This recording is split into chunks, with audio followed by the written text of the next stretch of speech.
So I wrote out, in a rough outline what we did last time, just to recap, and I realized for this lecture I need a slight head start because I have a huge plan of actually calculating, in full detail the primordial fluctuations, and I want to get it done in one lecture, so we will have to. I brought food and drinks, and so. Okay, so what we talked about last time is the simplest models of slow roll inflation. So in particular, we discussed this action where we just had a canonical scalar field, coupled to gravity, minimally coupled to gravity, and with a potential. And so the potential, one typical shape for such a potential would be like this. And so if the potential is flat enough, then you get accelerated expansion. And so we quantified this with these slow roll parameters. So I defined these exact slow roll parameters, and these approximate ones in terms of just shapes of the potential. And so these exact ones have the advantage that, they're exact. They have the disadvantage that, you have to solve the equations of motions before you can assess whether inflation happens. Yeah? You have to solve for h of t, which usually is solved by, like solving the Einstein equation, under the influence of such a potential. And here I've written them in a way that makes it explicit that what you require for inflation is that every dynamical quantity varies slowly with time. And time you parameterize with these number of e-folds. Yeah? So within one e-folds, you want the fractional change of the Hubble parameter to be small. That's effectively what this first slow roll parameter is telling you.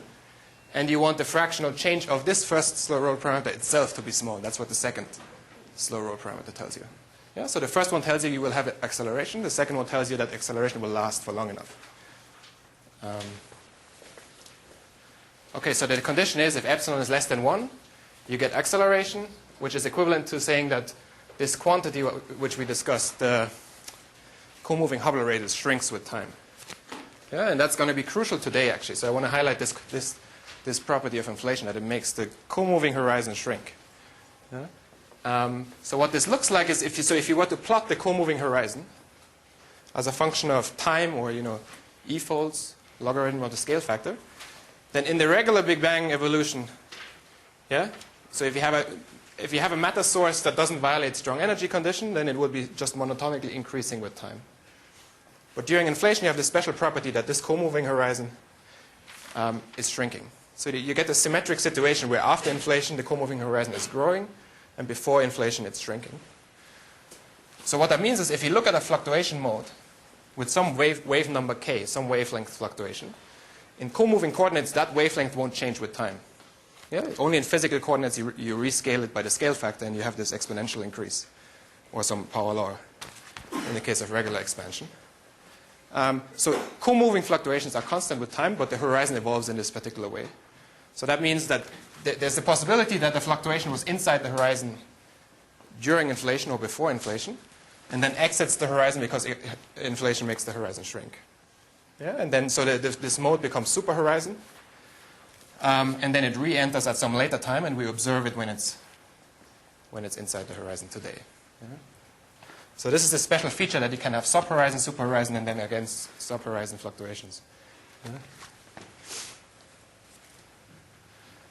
Okay. So what I want to talk about today is then how this picture gets modified when you add h bar equals 1, quantum effects to this. So last time we just discussed the fact that this inflaton field rolls down classically the potential, and the classical evolution then leads to acceleration. So today I want to discuss what happens when you add quantum fluctuations. Yeah? Some fluctuations delta phi. So for this we will have to set h bar equals to 1. So that's what we're going to do today. And so qualitatively, what happens when you set h bar equals to 1 and allow these quantum fluctuations is that the field can now fluctuate up and down the potential randomly. And those fluctuations can be different for different regions in space. And so it also means, but inflation ends at a very particular time, yeah, whenever this slow roll condition here is violated. And so that means for different regions of space, these fluctuations can make inflation last slightly longer or slightly shorter. Yeah, so there's a fluctuation, delta phi, that can depend on the spatial point yard. And that can lead to a time delay for the end of inflation. Yeah? Some regions of space will reach this point when inflation ends sooner or later than other regions of space. Yeah? So if by chance there was a region where the field was fluctuating up, that region of space will keep inflating for a longer time. But then the energy density evolves differently, of course, depending on whether this patch of the universe is inflating or not. And so that means that this time delay will then induce fluctuations in the density. Or what we see then are fluctuations in the temperature of the CMB. So that's the basic idea. These quantum fluctuations lead to a local time delay. That local time delay changes the way the energy density evolves for that patch. And so then different patches will have slightly different evolution, and so there will be fluctuations. Yeah? So what we want to do today, though, is actually really calculate those fluctuations. Yeah? So how can you do it Without what? quantum gravity? Without knowing quantum gravity. So inflation, as we're going to see, it happens at a scale that is much below the Planck scale. Yeah? So you can quantify how big quantum gravity effects generically should be, and we might do that in the fourth lecture or something. So this calculation we're going to do today is semi-classical in some sense.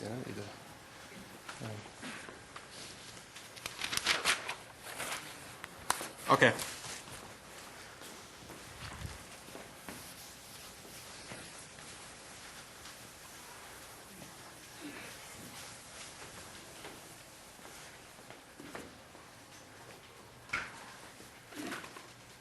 So I'm assuming that Mike Turner didn't tell you too much about perturbation theory. Is that right? No? So I will have to tell you some basic facts about cosmological perturbation theory.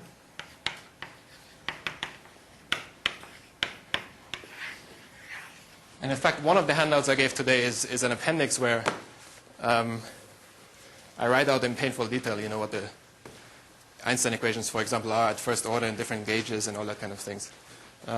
So this is something, for example, I use as a cheat sheet when I have to do this. Okay, so what we want to study is linear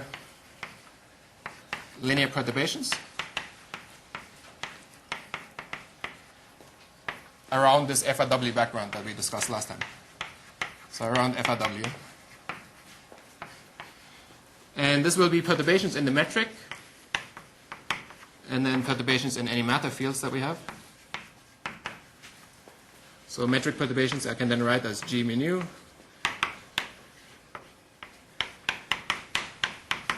So the full G mu nu, minus this FRW background that only depends on time. So the full metric, is now allowed to depend on space and time because there will be fluctuations in space. And I'm subtracting off this homogeneous part. And matter, for example, could be the inflaton field. Again, this fluctuating field minus its background value. And so usually to denote the background, I will just put an overbar. Sometimes if it doesn't cause confusion, we drop the bar. And there are also fluctuations in the density, fluctuations in the pressure, fluctuations in the three velocities of particles. Okay, so this is we have a set of metric and matter perturbations. And then, of course, we have the Einstein equations that will link the two. So you just then linearize the Einstein equations and get a consistent, coupled set of equations that you then want to solve. Mm-hmm.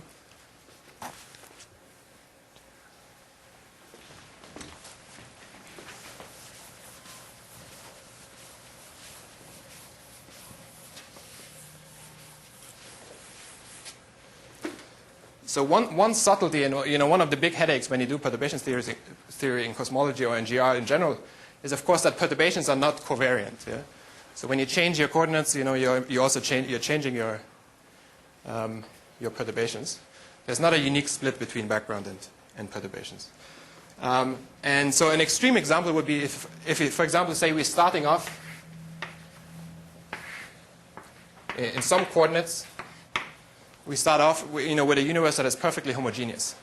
So then the constant time slices Yeah, so T equals constant would also be slices of constant density. Yeah. But now if you imagine you induce a change of coordinates. So you have some new coordinates which are called tilde.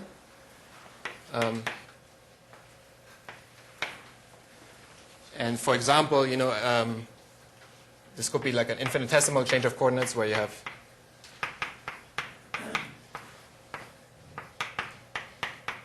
just a shift in the time coordinate. Yeah? But a shift in the time coordinate that is can be spatially dependent. So this alpha here is an infinitesimal parameter. And so what you can show, for example, is that the density perturbation then goes to the original density perturbation minus the time derivative of the background density times alpha. Yeah? So even if I start out with something that has no perturbation whatsoever, I can, just by this time shift, I can actually create a density perturbation. Yeah, so this would correspond to like a change in the time coordinate. So I have new time slices, but those time slices are then slicing the spacetime at different spacetime regions. And since the density was guaranteed, since this was a homogeneous universe, I'm now creating perturbations. Yeah? But those perturbations are completely fictitious. They're just a gauge artifact. That I'm choosing a coordinate system which is not reflecting the fact that this spacetime is homogeneous. Or you could do the opposite. You could actually remove physical perturbations just by such a... So say you start off with something which actually is a physical density perturbation. You make a gauge transformation, and you can always set this one equal to 0. Yeah? Okay, so we will have to be careful that we're not studying a fictitious gauge mode. So the way to avoid studying fictitious gauge modes is, so it's key to either keep all perturbation variables.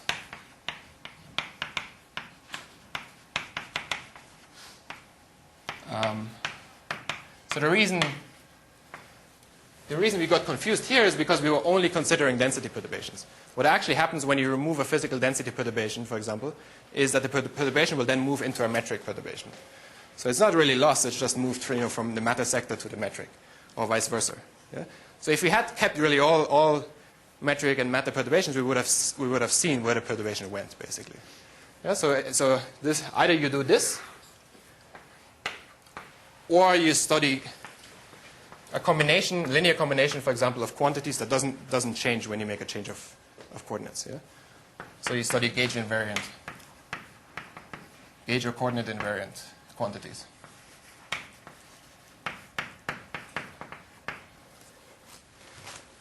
And so this is actually going to be the route that we're going to follow.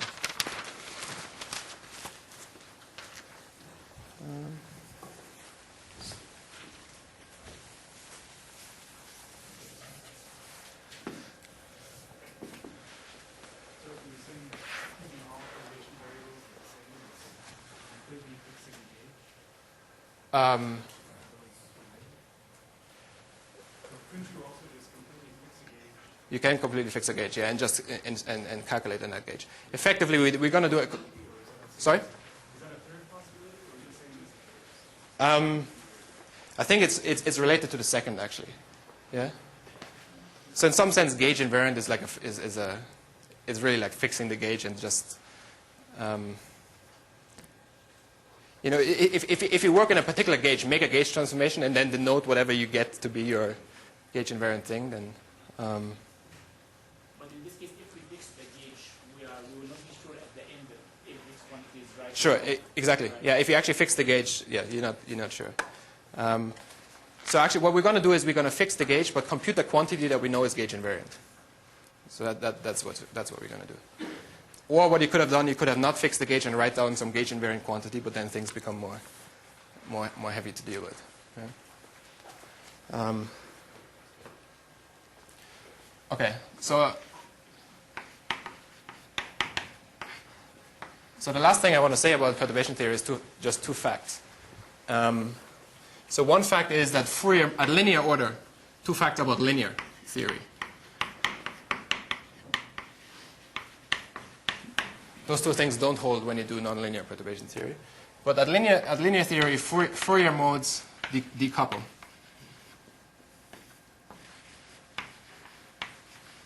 So if, for example, you define a perturbation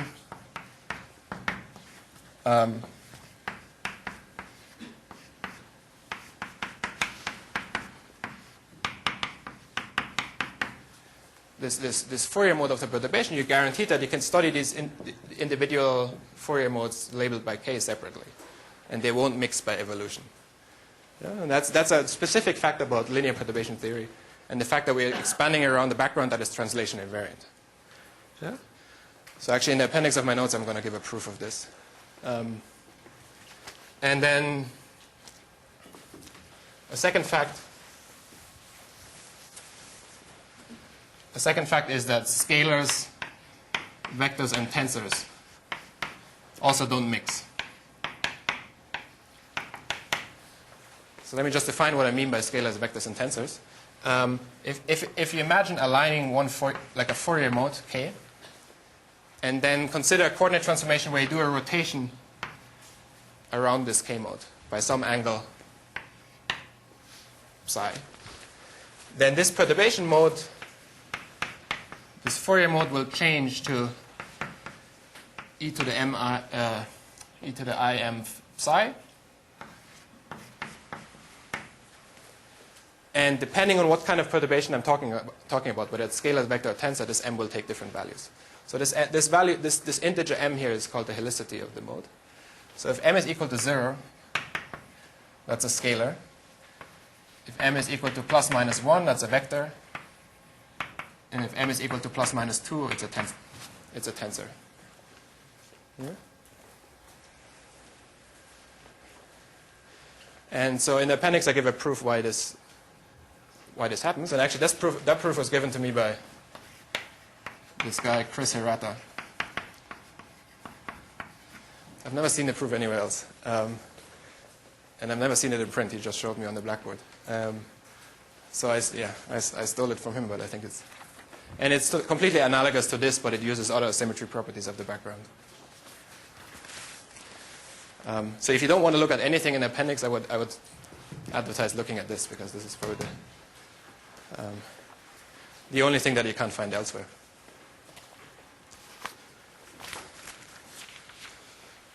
Okay.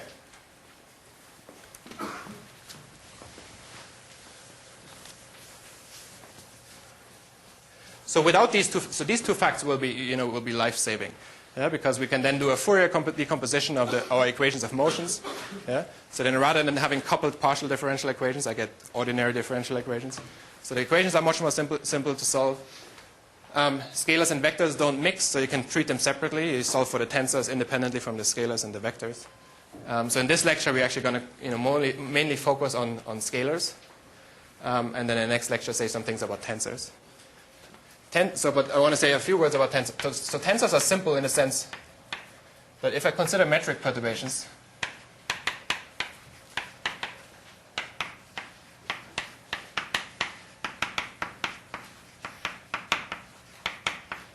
yeah, so here I'm taking this FRW metric and perturb it by just a spatial part to the metric. And if I'm demanding that these perturbations here are transverse and traceless, so meaning that the divergence of this guy vanishes and the trace of the metric perturbation vanishes, yeah? Then you can prove that these are tensor perturbations. Yeah? So they transform under this rotation in the way that I said. And so the nice thing about tensors is that they're automatically gauge invariant, because when you do a coordinate transformation, a coordinate is a 4-vector. There's no way of decomposing this 4-vector into a tensor quantity. Yeah? So gauge transformation only changes scalars and vectors.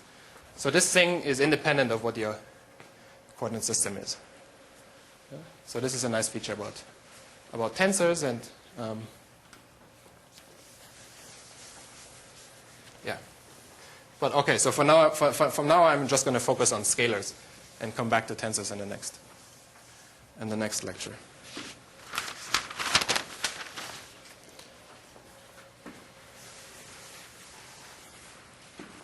So this next part is going to be slightly painful because, so I'm going to write out the most general set of scalar perturbations to the metric. Yeah? And so this is going to take another 5 or 10 minutes, and after that we're ready to go. Okay, so we want to perturb the metric by scalar perturbations.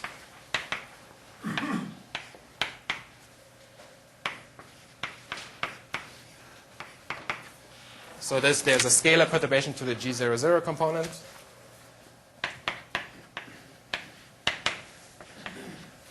So a scalar perturbation. So this is a spatial divergence of a scalar to the G0I component.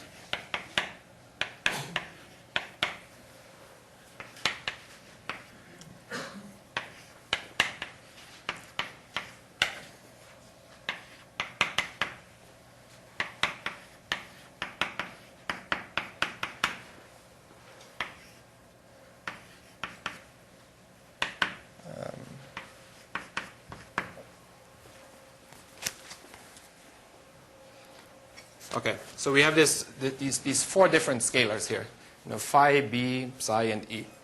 4 different scalars, but we also have two scalar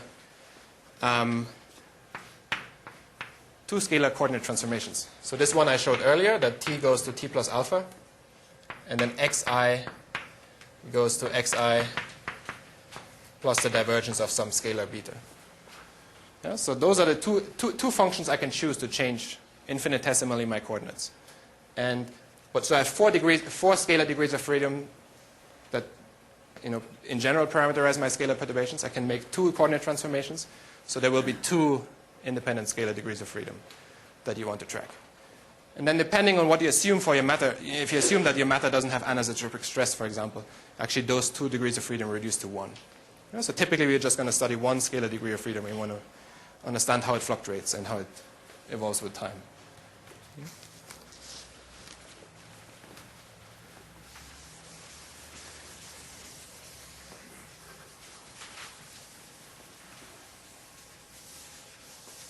Okay, so those are perturbations to the metric. Then we also have perturbations to the matter fields. So for example, the T00 component is just the total energy density, so that can be perturbed. Then T0I, the momentum flux.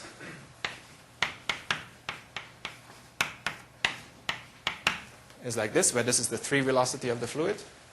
And so this is often also defined as the divergence of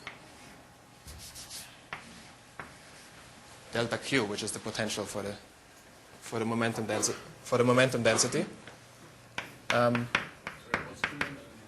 Sorry? Q is effective. This is the momentum density, and then Q. This is just by definition. I'm writing this as a divergence of a scalar again. So again, also the T mu nu itself should be decomposed into scalar quantities. So this is one of the scalars that appears. Yeah. So E and B in the metric perturbations. Yeah. So they have names, but they're not really important. So those are just a set of metric perturbations that I can write down. So this, for example, this is the transverse. Yeah. So this is the most general way I can split up the G0I metric into scalars. Yeah. And E has some name that goes, or a combination of E with something else, is the spatial shear or something. But and for this coordinate transformation, YXI goes like derivative IB, and it goes like why like this? Yeah, how you choose this? Yeah. So if you transform this to Fourier space, then this would assure you that it transforms like a scalar, rather than So I told you the way I defined scalars was in Fourier space. I'm rotating around the Fourier mode by some angle psi, and so then your perturbation rotates by a phase, and this phase has some helicity, and if I write it like this, then the helicity is 0. Yeah. Can the T0 be necessarily be expressed in that way in the differentiation of another quantity? Sorry, can it be? Can the T0I, Yeah. because the second line, can necessarily be expressed by a deviation of a derivative of delta Q? I mean, the perturbation can be necessarily expressed by as a differentiation. Like this? Yeah. No, so there could be an explicit vector part that I'm dropping. So now I'm only considering scalars. Just like here also. So when I'm writing this, there's a pressure perturbation, and then some perturbation like this. You could have an explicit tensor perturbation, yeah, that is transverse and traceless, and that would correspond to anisotropic stress. Yeah, so it gets even, this is already messy enough when you write out all these scalars, but yeah. When you write down that metric, it is something that basically only consider the scalar, right? So if you, like for the metric, Yeah. so if you Only scalars. Yeah. I could have written here an explicit vector, which is not the divergence of a scalar. Or I could have written here, you know, this Hij that I wrote earlier, the tensor perturbation. Yeah.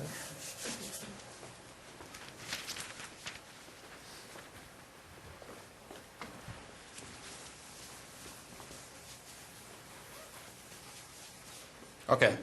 So if you then So maybe I'm going to spare you writing out how these different scalars transform onto these gauge transformations. Yeah, there's certain rules you can write down. For example, let me just give you one. This field phi here would transform as phi minus time derivative of alpha. Yeah? And so you could write down the set of all of them. Yeah? And so if you look at the notes, you will find these transformation rules. Yeah? And so the way you actually would derive those transformation rules is by noting that this line element is invariant.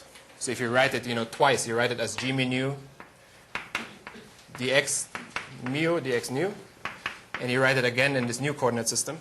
And since this is invariant, you can figure out how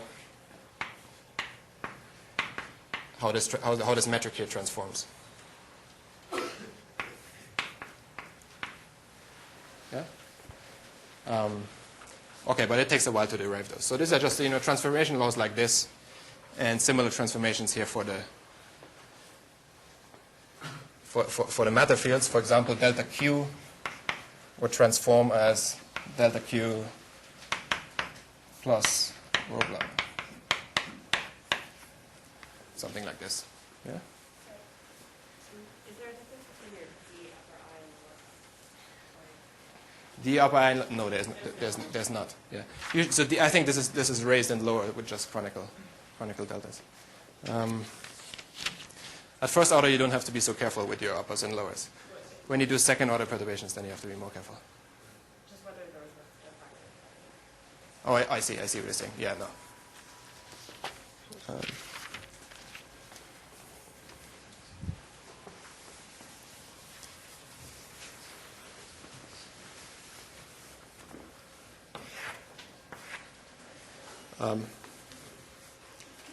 Yeah.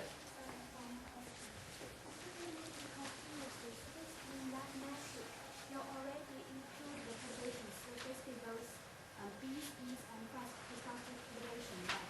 Perturbation. And They- those B, phi, and D corresponds to the perturbation of the Yeah. metric. Yes. Right. Yes. So I'm not sure why you still need to introduce the perturbations in the coordinate. I mean, I thought we have the same thing. You can do either way, right? You can either So this I'm writing in a general coordinate system, or in a coordinate system x and t. If I now go to a new coordinate system, t tilde and xi tilde, then those things will change. They will become phi. It will still look like this, but they will be mixing.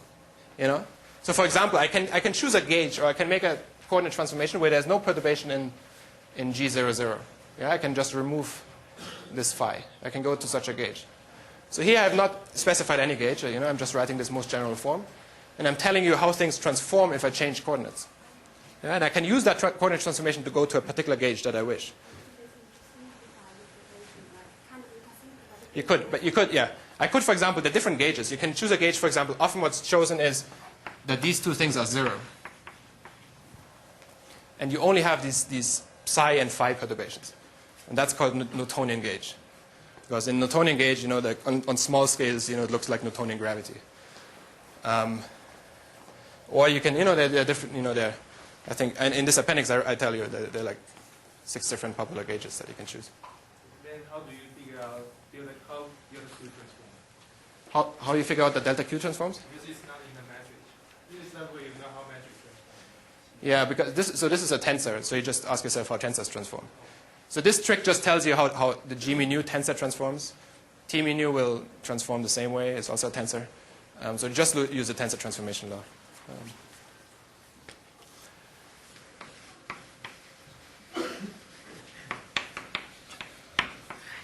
Okay. So I promise this is one last thing, and then we're done with the bookkeeping part. So, as I told you, in order to be sure that you're not studying gauge artifacts, you want to study these gauge invariant quantities. And so one popular gauge invariant quantity is called the full-moving curvature perturbation.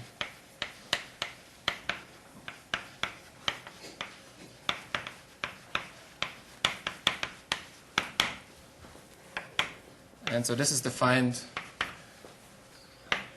you know, with the letter curly r and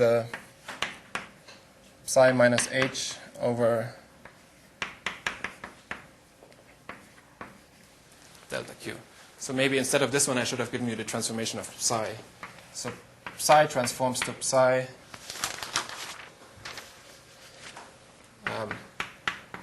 plus h alpha. Yeah? And then I also told you, and I raised it, I told you how Q transforms, yeah?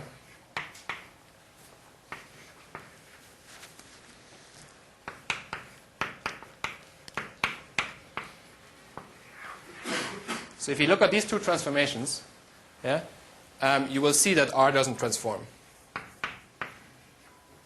Yeah, because both of these things get shifted individually, but it's combined in such a way. This prefactor here is chosen specifically such that, you know, these two transformations cancel against each other. And so that's what we mean by gauge invariant quantities. Yeah, you choose such a combination that it doesn't change when you make these coordinate transformations.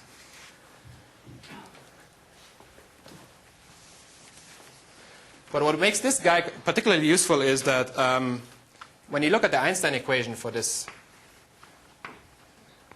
quantity, you find the evolution equation that R dot is equal to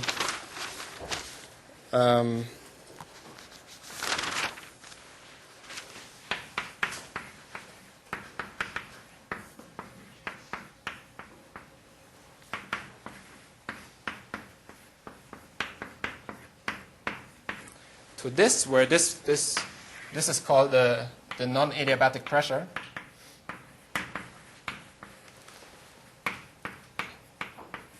And it's defined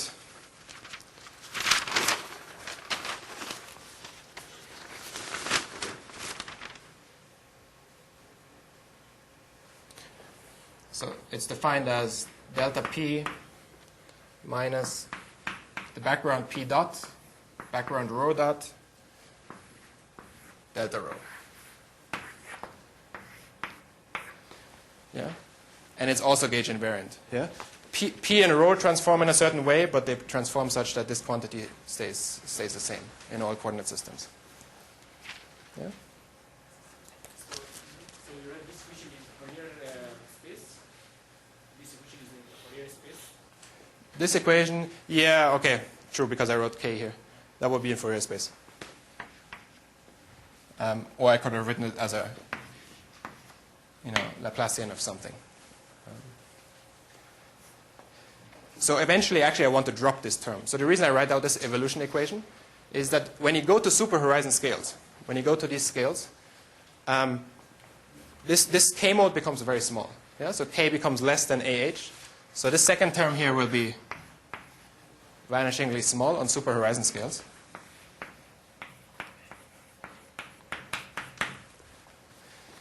And then you only have this non-adiabatic pressure as a source for the evolution of this guy. Yeah? But in single field slow roll inflation, this thing always identically vanishes. Yeah? You need 2 degrees of freedom at least to make this, to induce a non-adiabatic pressure. So we can also assume that this term here is 0. So that means that this co-moving curvature perturbation has approximately 0 time derivative outside of the horizon. Yeah? And so that's nice because then we can just calculate fluctuations in that quantity at the time when the mode exits the horizon, and then be sure that it doesn't evolve with time. Yeah? Whereas otherwise we would have to, if we study fluctuations in something else, not in this quantity curly r, then we would also have to track how it evolves on super horizon scales. Yeah? So this is nice because it is a gauge invariant, so we won't confuse it with the gauge artifact, and it doesn't evolve on super horizon scales. So you have to again why the dynamic pressure doesn't change or 0? Why it is 0? You need at least, well, so for a single degree of freedom, you can prove that there's always this relation between pressure and density perturbations. You need a second mode to induce non-adiabatic pressure. Yeah. We can maybe talk about the proof later, but let's accept this as a fact, and then we can. So the only thing I wanted to prove here is that this curvature perturbation doesn't change with time on super horizon scales. So that will allow us to calculate it once and for all at horizon crossing.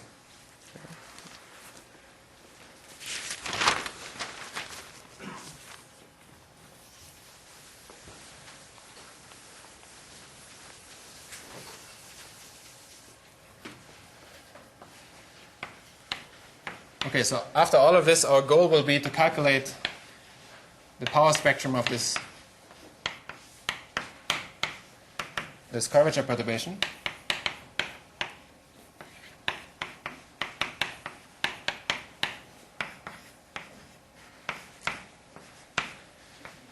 At the time of horizon crossing, which is going to be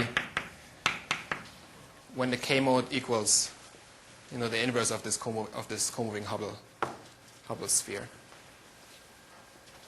So this is going to be the basic object. So at the end of the lecture, hopefully, we're going to have an expression for this in terms of some dynamical quantities during inflation. And that's going to be the end of the story. That's the definition of the power spectrum. Yeah. So it's the Fourier transform of the, in real space, this would be a 2-point correlation function. You take the Fourier transform of that, you would get something like this.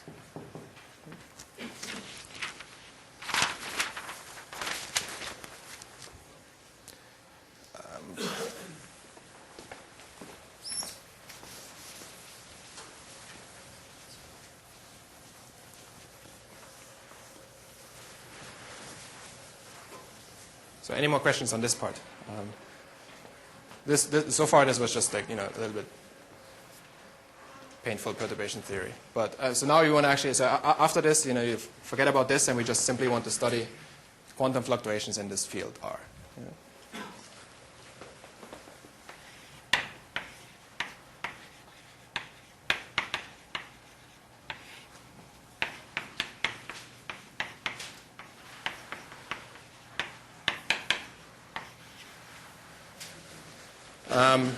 So remember at the beginning, we had this slow roll action.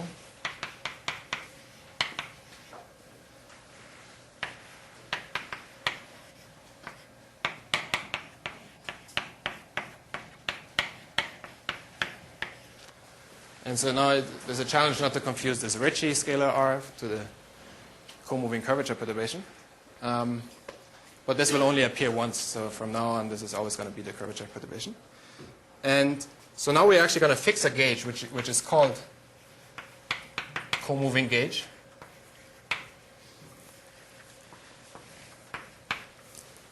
Where there's no fluctuation in the inflaton field, and all the fluctuations are in the metric.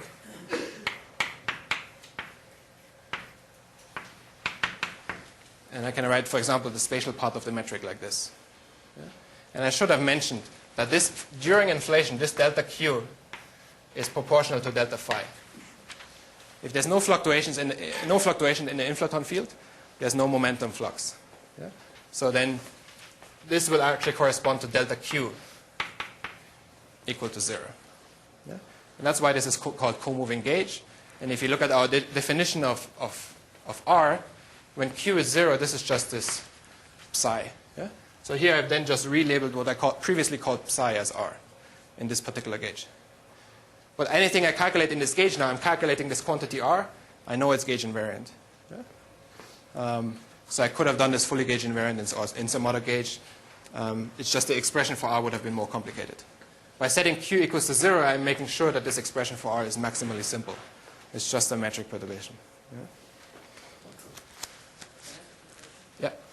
Have you already set E and B to 0? E and B? The other scalar fluctuations? Yeah, effectively, this is effectively setting E to 0. B is actually not set to 0. B will be related to R by the Einstein equations. And that's why I cleverly not wrote out the whole metric, but just the G0, the Gij component. There is still a B, but it will be related by the Einstein equations. So at the end of the day, there will only be one scalar degree of freedom. I could re-express B in terms of R.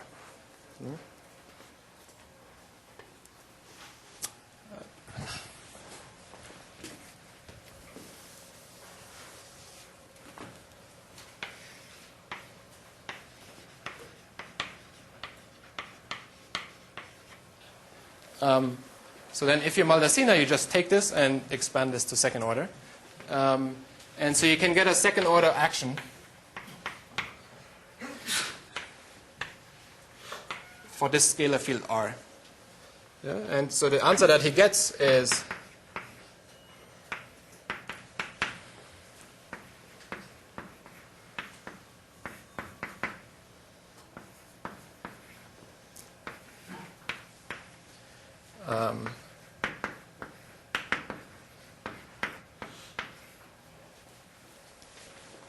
looks rather simple, yeah?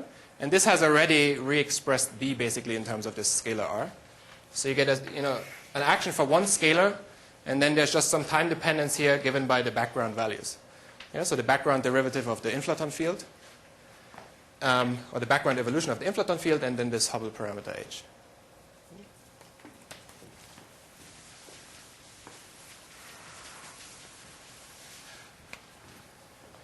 So this is really then the starting point for quantization. So you now have an action for the scalar field, and you just in the standard way use that action to quantize the field. Yeah, so that's what we're going to do now.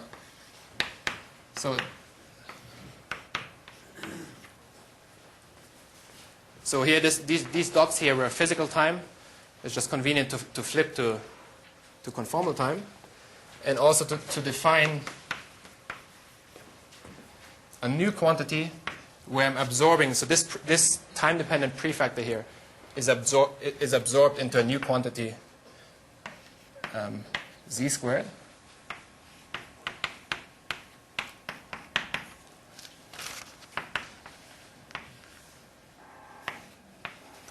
And so if you remember our definition of the slow roll parameter, actually this can be written just proportional to the slow roll parameter. So you have an overall slow roll parameter prefactor here, but I'm absorbing this into a new field. So this is often also called the Mukhanov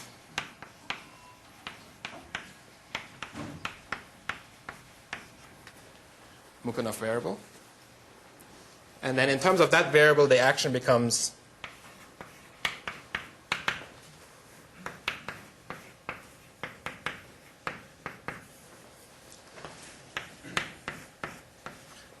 now I'm using primes for time derivatives.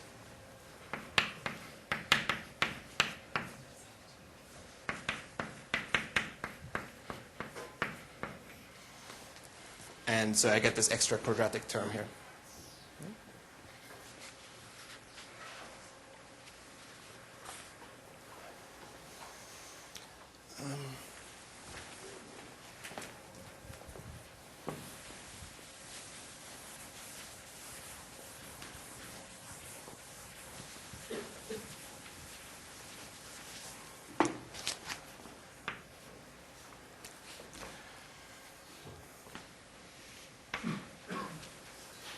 Okay, so this action looks very much like a simple harmonic oscillator. Yeah. The reason that we don't have any potential left in the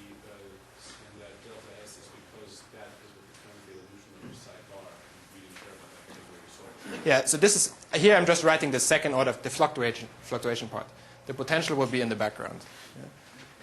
Yeah. And if I hadn't chosen this gauge where there are delta phi fluctuations, then I would have a potential also in the fluctuating part. Because if I expand the potential, for example, yeah, you would get something like this, yeah, where V prime is evaluated in the background. But I've chosen a gauge where fluctuations in the field are vanish. Yeah. Question. So like in here, we can find the R spectrum from the R, right? Yeah. And the R is engaging level quantity. So like I think the conventional way of defining that is we define the third row, which corresponds to the fluctuation of the density. But that way is not gauging level, right? Yeah. Not unity.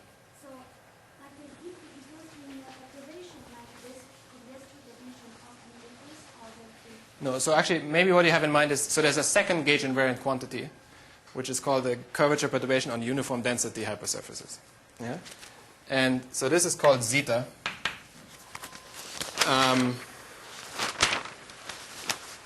And originally I was meaning to show the zeta, but not. Well, let me show it now. Okay? So again, it's the same psi. Psi really is the curvature perturbation.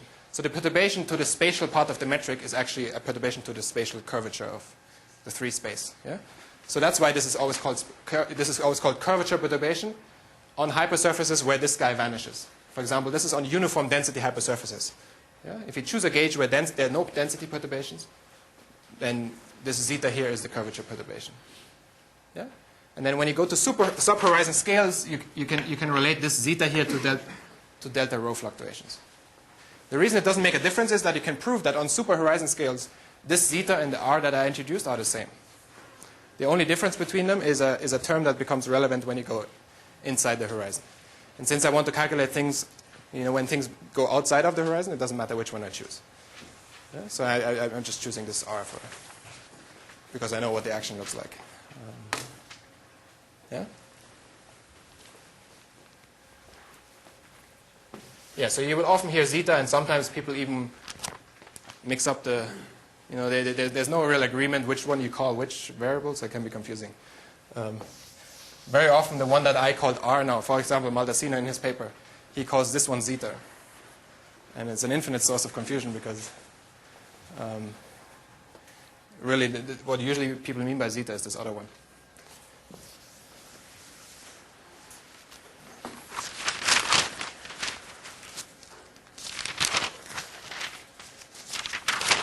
Okay, so you get an action which looks like the action for a harmonic oscillator with a time-dependent frequency.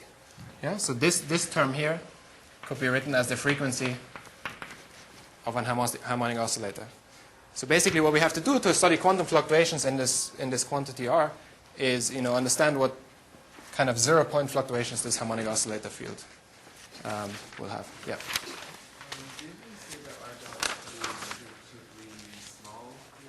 Sorry, R dot? R dot should be negligibly small here? Yeah. Or missing. So, You want to set it to 0 in the action? yeah. Well, then you're removing any dynamical degree of freedom. I mean, well, let's see. So is the point that, R dot, we evolve it on subhorizon? Where do we evolve R dot? Superhorizon scales. So on superhorizon scales, R dot is 0. We want to calculate it at horizon crossing. And I think at horizon crossing, actually, these two terms here are of the same magnitude. Yeah? What we're going to do is we're going to calculate it. We're going to find a function for R as a function of time and k, or space, yeah, that is valid on all scales, on subhorizon and superhorizon scales. But we're guaranteed to find a solution that, when we take the superhorizon limit, approaches a constant. And that's all we care for. Yeah? Because that constant, then the real problem is that once this thing is outside of the horizon, you might not even know what the energy content of the universe looks like out here, inside the horizon here. And so the nice thing about using these quantities is that since there's a very general proof that they don't evolve on superhorizon scales, So you don't really care what's happening inside the horizon. Yeah, you don't care to follow the physics of reheating that happens around this time, and so that's very useful. If you set it R dot to 0 whenever you have one scalar inflation? Hmm? Is that one scalar inflation R dot Yeah. 0? If you have more than one, then it becomes. So one scalar inflation will have that kind of static position there in the. Sorry? So in the one scalar inflation you will have R dot there is 0 and then you have some sort of static. Well, I don't want to set it to 0 here because it's strictly only 0 in the limit where I'm going far outside of the horizon. I want to calculate it at horizon crossing where it's not precisely 0. Yeah? And I don't want to do it in the action anyway because that's kind of dangerous. Yeah? What are your initial conditions for starting it? What are the initial conditions Oh, that's exactly what I want to calculate. The initial conditions will be set by quantum fluctuations. So this is precisely what we're going to calculate. Yeah? So the mass of the inflaton appears in this Z double prime? Yeah. Sorry, the mass of the inflaton? Yes. No, the mass of the inflaton would be inside the potential. Yes. And so it doesn't appear here at all. But At first. I mean, It will appear, Z double prime, has epsilon. yes. So the solution to this will depend on the potential, and so it will indirectly depend on the mass. So the final answer, you will get some dependence on the mass, if you remember. But it's not from the explicit term in the potential that we have here. Yeah. So here we actually really only we're expanding, all of this is coming from the Einstein tensor. It's purely coming from the gravity part. And so there's a mixing, these are just the metric perturbations that arise when you expand the Einstein scalar. You get the second order action. But by the equations of motions, those things are coupled. So you will get a final answer which depends on the shape of the inflaton potential.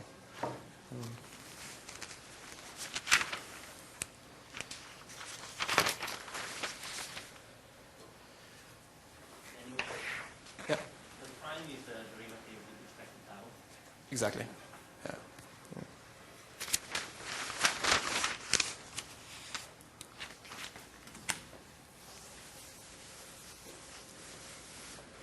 Okay, so now I want to go away from this action actually and just talk a little bit about just quantum mechanics of a simple harmonic oscillator.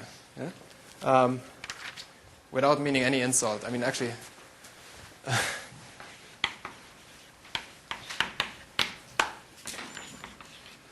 well, I read a quote by Sidney Coleman the other day where he said that all of theoretical physics is just studying simple harmonic oscillators at various levels of sophistication. Yeah? So here I'm going to say a couple of things about simple harmonic oscillators that you surely know. But there are a couple of subtleties that are important for the case of quantizing this action here, because now you have a time-dependent frequency. So imagine you have a harmonic oscillator, yeah, so some spring, a mass on the spring, and I'm setting that mass equal to 1. And the spring has some spring constant, K. And so imagine you're heating up this spring with some kind of hairdryer. Then this spring constant can be time dependent when you have a source of heat, for example. So then the action. So now we're just doing 1D quantum mechanics, so there's no field theory, so there are no Fourier modes. Oh yeah, and here and there's a coordinate x, which parameterizes the deviation from equilibrium.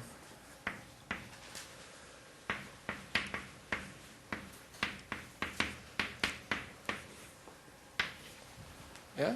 So this has an action which is very similar in form. There's just a kinetic term and a quadratic potential, basically.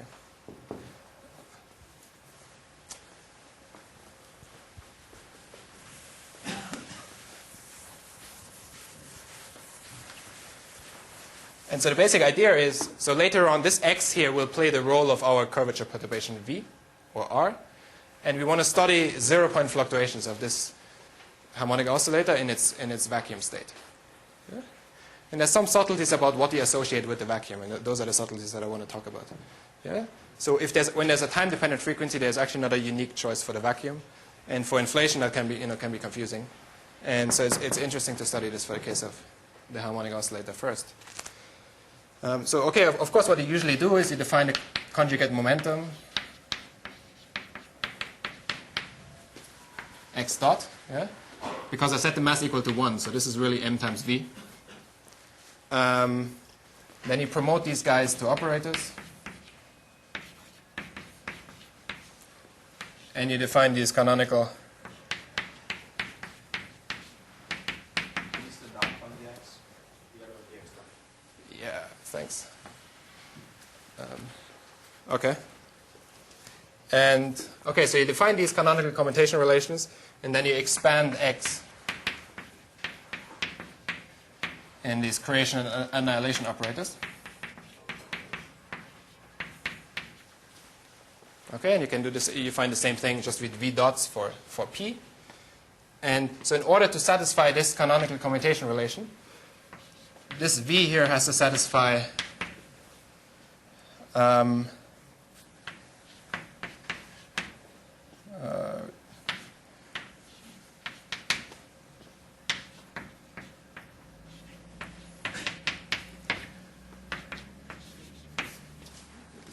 some condition on the difference between this product of just the complex conjugate of V and its derivative and the opposite. Yeah. So this is how I define this angular bracket. So only if so these are called the mode functions. Only if this condition holds for the mode functions. Sorry, this of course always holds. When this condition holds on the mode functions, then this condition here implies the standard thing for these creation and annihilation operators. Yeah? So this thing you have always seen that this is equal to 1. So this is a specific condition on these mode functions. So this is what I call the first boundary condition. Yeah? And this V here should satisfy the equation of motion for X. So this should be like V double dot plus omega squared equals 0. Yeah? So this is a second order equation. You would like to have two boundary conditions to uniquely specify your solution.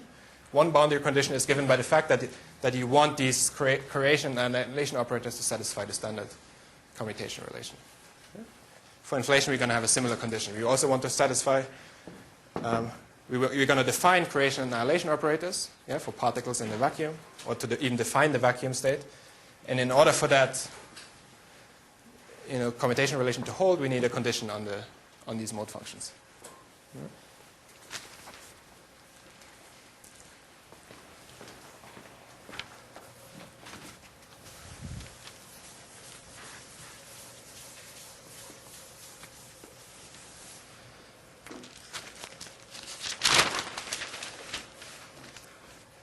So one thing you notice, for example, okay, no, so then the next step is to define what you mean by the vacuum. And so since I have defined these annihilation operators, you just act with those on the vacuum state and require this annihilation condition. But you will notice if I were to change my V, I would also be changing A, while keeping the solution X fixed. And so that will be changing the vacuum state. Yeah? So a change in V means that there's a change in A, or A hat, and that means there's a change in the vacuum. Yeah? And for inflation, there's some ambiguity. This is the source. There's no unique way of defining this mode function, or these boundary conditions for the mode function, and that means I'm changing effectively my vacuum state. Yeah? But I'm going to argue now for the simple harmonic oscillator, there's a preferred vacuum, and then you could go back, and that preferred vacuum will pick out a unique choice for this V. And so we want to then use that analogy to make the same choice for inflation also.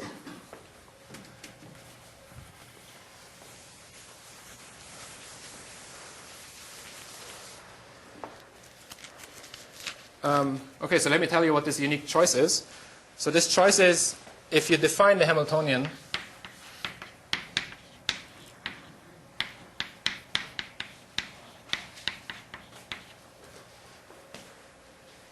then the Hamiltonian acting on the ground state can be written like this.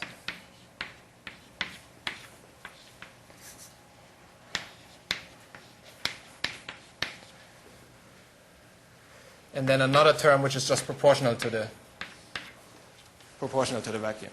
Yeah? So if I require this vacuum state to be an eigenstate of the Hamiltonian, I don't want to have this first term. Yeah? sorry. So this first term is basically the vacuum acted twice with a creation operator. So this is creating basically two particle states. So I want this term to be absent and only have the second term. And the second term would then just give me the energy of the system in the ground state. Okay. And you know what this should be. This should then just be something like half h bar omega. So what the second condition that you require is that in order for this state here to be the minimum energy state, you require that this prefactor here vanishes. Yeah, so that means that V dot should be plus minus I omega V. Yeah. And then since we know that this here is equal to 1, actually I have to choose the minus sign. Yeah, otherwise I wouldn't be satisfying this at the same time. So this was our first boundary condition. This will be our second.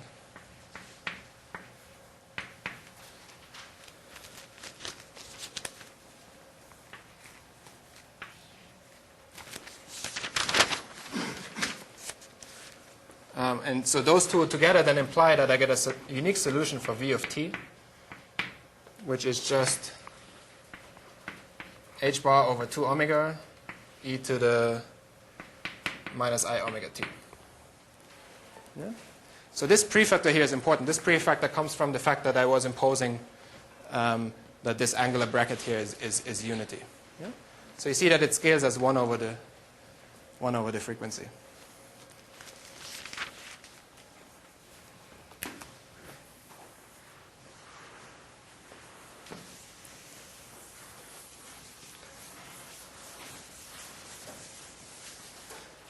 Okay, so what we then eventually want to calculate is we want to calculate in the vacuum state what are fluctuations of this. What are the mean squared fluctuations around the equilibrium state. So and then this is, so I'm not going to write out the full thing. I'm sorry. Yeah. The solution we get from there is for omega constant. Oh, yeah. Exactly. And it is. Okay, so that's, sorry. So as I said, there's no unique solution if omega is time dependent. If omega is constant, this is the argument that you can use to pick out a unique solution. It's crucial. Yeah? So for inflation also, I'm going to go to a limit where actually the equation reduces to a constant frequency equation. And then I'm going to use that same argument to say that if the vacuum state is supposed to be the ground state, I pick out a unique solution. Yeah? In that particular limit. But that will give me a boundary condition at very early times when all the modes are deep inside the horizon and the frequency is time independent. Yeah, thanks. That's important. Can you say please once again why you get equals to that and why you have minus sign? Why I have the minus sign? So if you remember, if you just say it, I had plus minus here first. The plus minus is clear, right? Because you want the vanishing of this guy.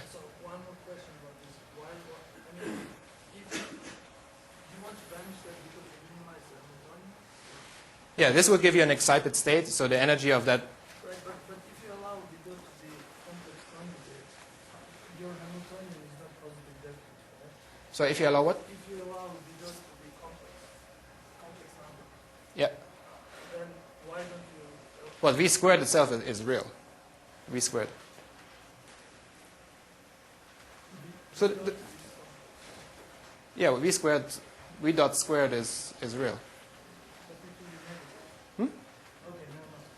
No, it can't be negative. It's Okay, so why minus? y minus. Because so if you look at this definition, yeah, if I were to just take this plus minus definition and plug it into here, I would get something which is minus plus some positive quantity. But I want this to be plus 1, so I have to pick the lower sign. Yeah. Yeah. So where is drawing the time dependence of the frequency? Sorry, yeah. I'm just saying, if there is a time dependence, there's no unique solution. Now, if I look at the special case, yeah, I should have said it. So if special case,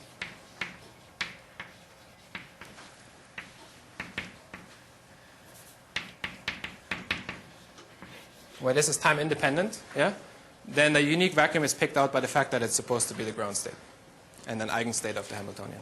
Yeah. Sorry? For the harmonic oscillator? Well, yeah, I mean, it's just a simple harmonic oscillator. I mean, there's no metric and anything fancy. Why can't you just solve the differential equation if omega is time? You can, but there will be an arbitrary. You have to set two boundary conditions, and you want to have some preferred argument why you pick one boundary condition over another. This fact here, I'm imposing this as a physical argument, for the boundary condition. So you would have to come up with some, the alternative arguments for what the boundary condition should be. But this is one natural one. Getting the boundary conditions does not depend on omega inputs when you're getting a physical solution. Right? True, but for omega equals constant, I can make that argument for the boundary condition.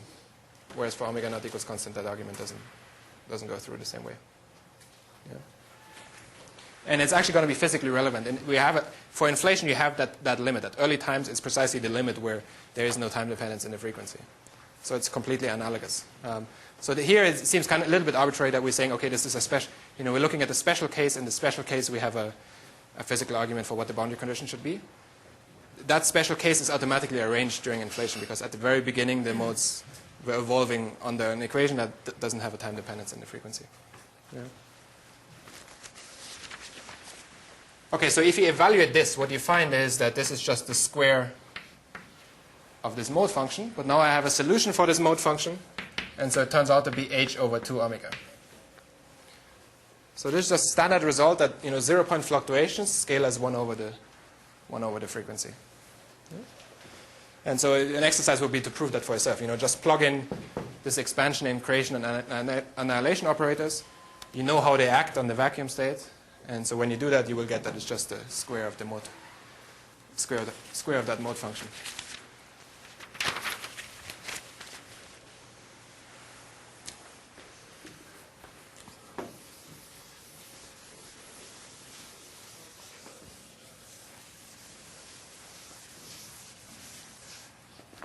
So any questions on this? So then now I want to go back to this and actually do this, basically, now we can just simply write down the answer for this analogous case. Because, this action here in Fourier space has an equation, leads to an equation of motion for the modes that is like this.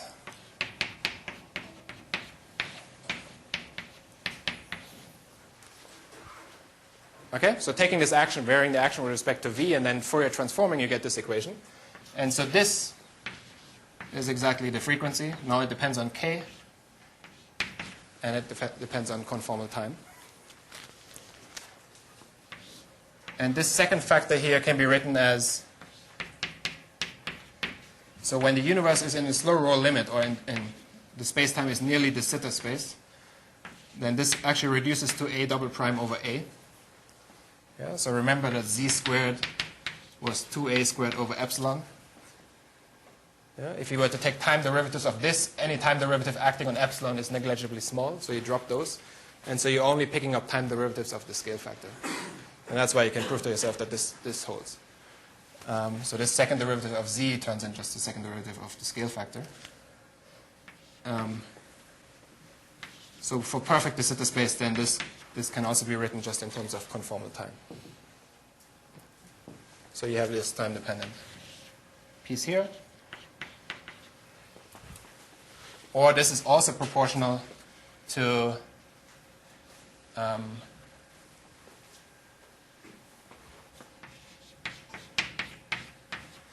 AH squared.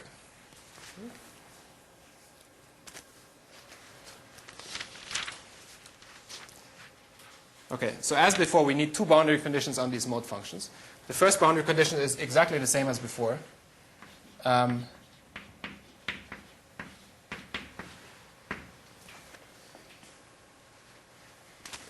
this inner product between the VKs should be equal to unity, equal to 1, yeah.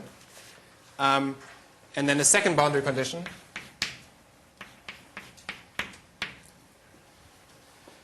is when you consider the limit where k is much bigger than AH, yeah, which is equal to A prime over A.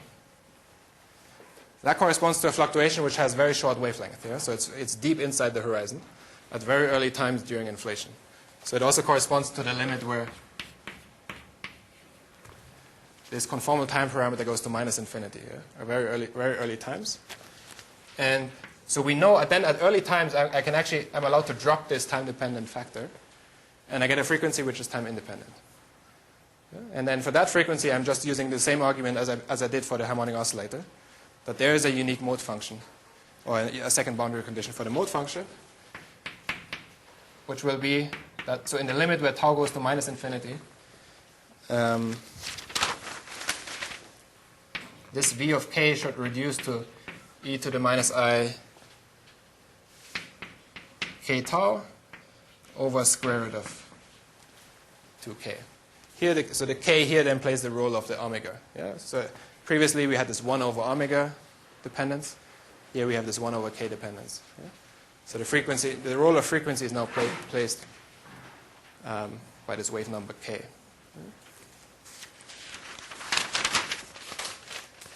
So these two boundary conditions are sufficient to give us a unique solution. And then that solution will be valid both inside and outside the horizon. And we can just then calculate it calculate this 0-point fluctuation basically at horizon crossing.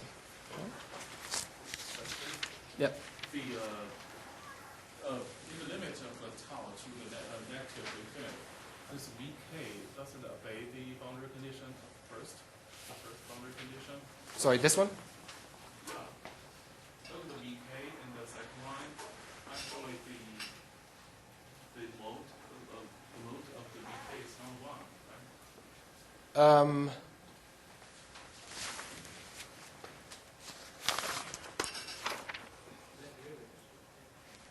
So yes, sure. Yeah, sorry, there are time derivatives.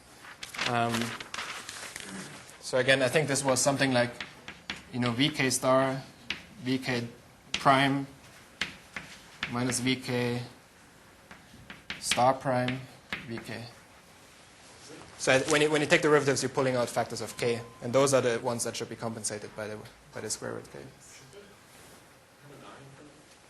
Huh? And then there's, I think, an I over h bar. Yeah? Yeah.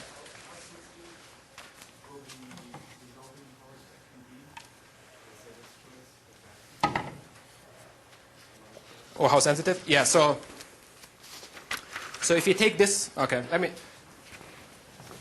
so you can also write down the general solution to this equation with just two arbitrary boundary conditions. Yeah, so for example, a solution to this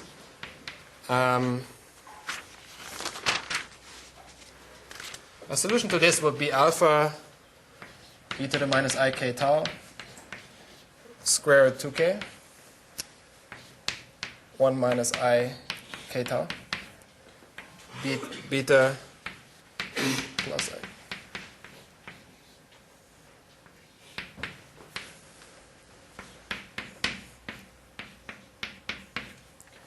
Yeah, just you could plug this in there and prove that this is the most general solution you can have, but you have these two arbitrary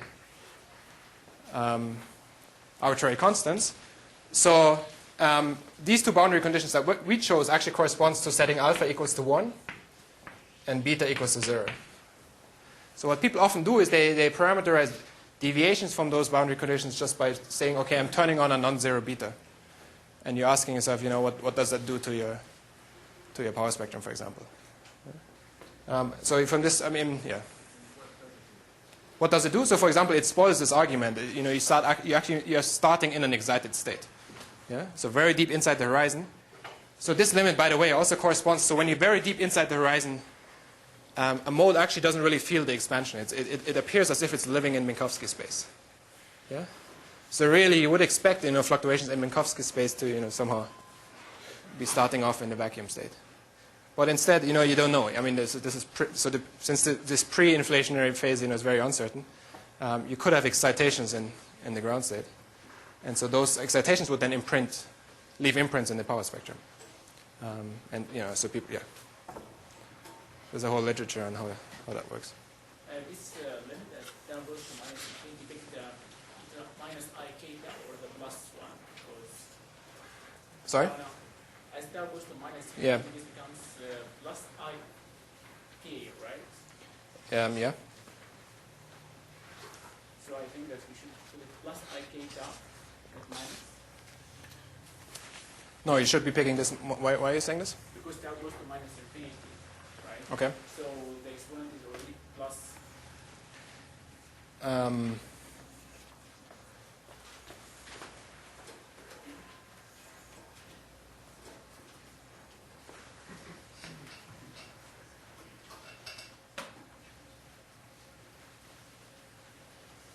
Yeah, good point. I should have to think about it. I think I think it's true, but Sorry, what's the question? the question is whether this, because you want to pick the positive frequencies. This is what's called the positive frequency solutions. And so here you see you have these two choices. You have either this negative sign or the positive sign, and so you want to pick the right one in order to be in the ground state in the vacuum. So we should just check that this sign will give you the right ground state. I'm pretty sure that it is, but let's check. Can you say again what's spoiled? What omega is time dependent? What exactly is spoiled? What's spoiled? I mean, so you have the time dependence here. So this is not. Why can't you just put that the integral next to the solution R? Here, yeah, you can do it. You can do something like WKB approximation when W is slowly evolving. Yeah? But strictly speaking, here, strictly speaking, in order to integrate this and write it in this form, I had to do this. Let me finish up and then let's talk about this one. So we're almost at the final answer, and I just want to give you the final answer, and then.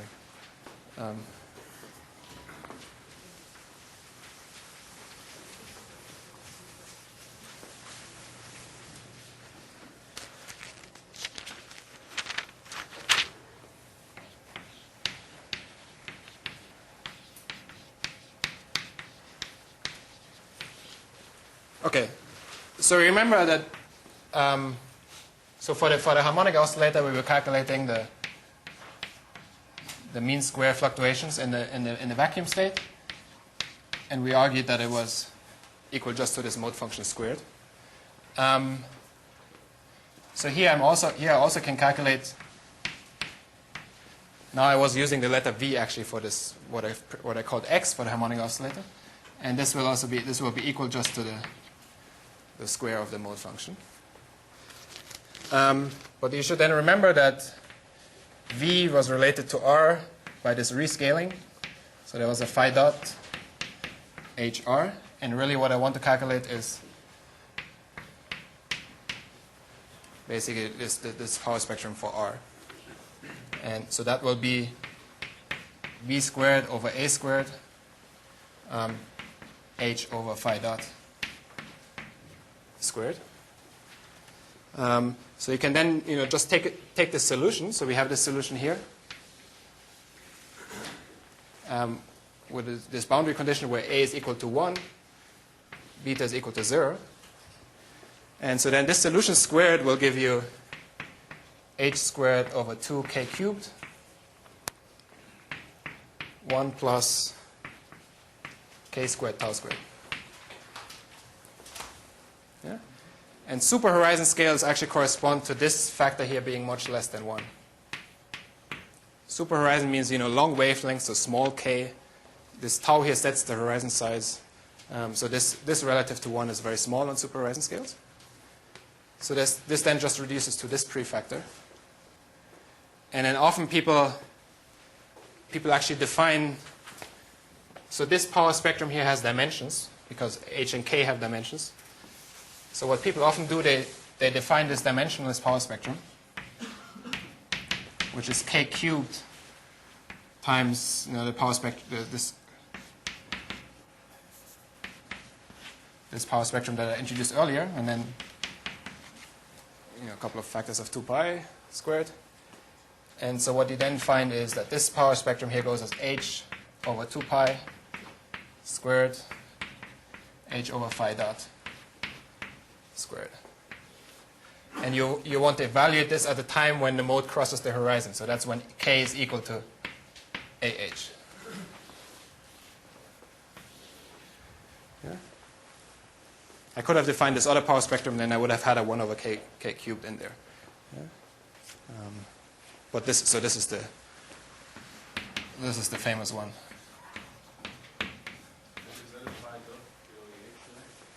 This is a phi dot, yeah. Phi bar dot. Yeah? So you notice actually there are 2 factors here. Yeah? There's one factor which only depends on h, which are effectively the fluctuations in this field V. Those divided by a squared just scale as h. Yeah? And those are just thermal fluctuations. Another way of explaining those are thermal fluctuations in the Sitter space. Yeah? So basically Hawking radiation in the Sitter. And they just scale with the Hubble parameter, the energy scale of inflation, or the horizon size of the Sitter space. And then there's the second factor which purely came from converting this quantity V to R. Yeah, there's this conversion factor. Since we want to describe curvature perturbations, and V itself aren't really curvature perturbations. So this is conversion, and these are thermal fluctuations in the Sitter. So next time when we're going to study tensor fluctuations, there actually won't be such a conversion factor. So the tensor power spectrum, so I can write it down, the power spectrum for H will just be H over 2 pi squared. And then I think there's a factor of 8 over m Planck squared, just for normalization reasons. Yeah?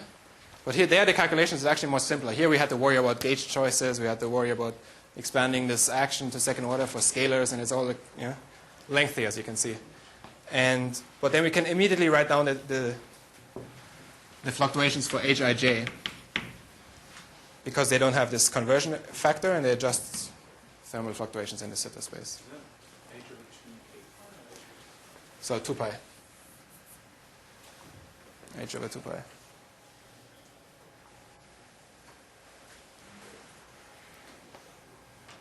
Okay, so let me stop here, and then next time we do something